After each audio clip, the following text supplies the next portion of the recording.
હાલ આવી ચૂક્યો છે। આપ મારી પાછળ દ્રશ્યો જોઈ રહ્યા છો। રાયપુરના આ દ્રશ્યો છે। રાયપુર ચકલેશ્વર મહાદેવ જે રસ્તો છે એ રસ્તા ઉપરના દ્રશ્યો છે। પ્રથમ જે રથ છે એ રથ દેખાઈ રહ્યો છે। ભીડ આપ જોઈ શકો છો। આતુરતાથી લોકો વહેલી સવારથી જ આ ભીડ જામી હતી ભગવાનના દર્શન માટે। ખાસ કરીને ચુસ્ત પોલીસ બંદોબસ્ત પણ જોવા મળી રહ્યો છે। પોલીસ સતત જે રથયાત્રાની સાથે જે ટ્રક છે અથવા જે અખાડાઓ છે તેની સાથે જોવા મળી રહી છે। ખાસ કરીને રસ્તા પરની ભીડની સાથે સાથે આપ ઘરોમાં પણ જોઈ શકો છો। ઘરમાં પણ લોકો આતુરતાથી રાહ જોઈ રહ્યા હતા ભગવાનના દર્શન માટે। દરેક ગેલેરી ઉપર પોળમાં જોવા મળી રહ્યા છે। લોકો ભગવાનની આતુરતાથી રાહ જોઈ રહ્યા છે। દર્શન કરવા માટે તેઓ રાહ જોઈ રહ્યા છે।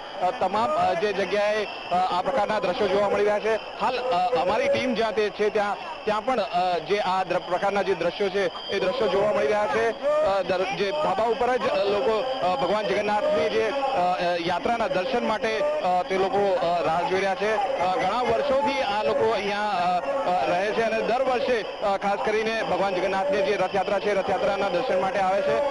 આપને પૂછવા માંગીશ, આપ પહેલેથી જ અહીંયા રહો છો, બહારથી પણ લોકો રથયાત્રાના દર્શન કરવા માટે ઘણા લોકો આવી રહ્યા છે આ રથયાત્રા જોવા માટે।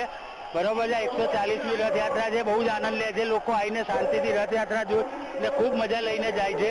અને ભગવાનને પ્રાર્થના છે મારી કે આવીને આવી રથયાત્રા આગળ નીકળતી રહે અને અમે આનંદથી લાવો લેતા રહીએ। તમારા દીકરી છે, તમારા કુટુંબમાંથી છે, તેમને પણ પૂછવા માંગીશ, તેમના પણ જે મિત્રો છે, મિત્રો ચોક્કસથી રથયાત્રા જોવા માટે આવતા હશે। હા, દર વર્ષે બધા મિત્રો અમારા આવે છે અને અમે બધા અહીંયા ભેગા થઈને રથયાત્રા જોઈએ છીએ।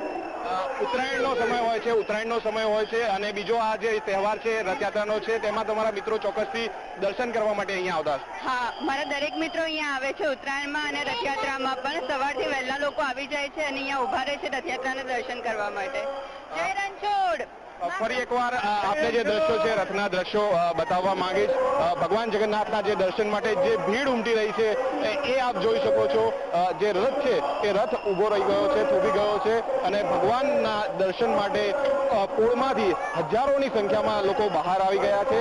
ખાસ કરીને વાત કરીએ તો પશ્ચિમ અમદાવાદમાંથી પણ જે પૂર્વ અમદાવાદમાંથી પોળોમાંથી પશ્ચિમ અમદાવાદમાં ગયા છે તે લોકો પણ ભગવાનના દર્શન માટે પરત ખાડિયા વિસ્તાર, રાયપુર વિસ્તાર જે પોળોનો વિસ્તાર છે તેમાં પરત ફરતા હોય છે।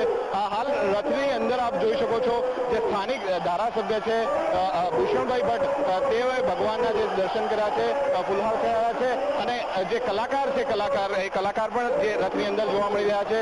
જય રણછોડ માખણ છોડના જે નાદ છે એ નાદ ગુંજી રહ્યો છે। બીજો રથ પણ આપ જે પ્રથમ રથની પાછળ આપ જોઈ શકો છો, સુભદ્રાજીનો જે રથ છે એ રથ પણ દ્રશ્યમાન થાય છે।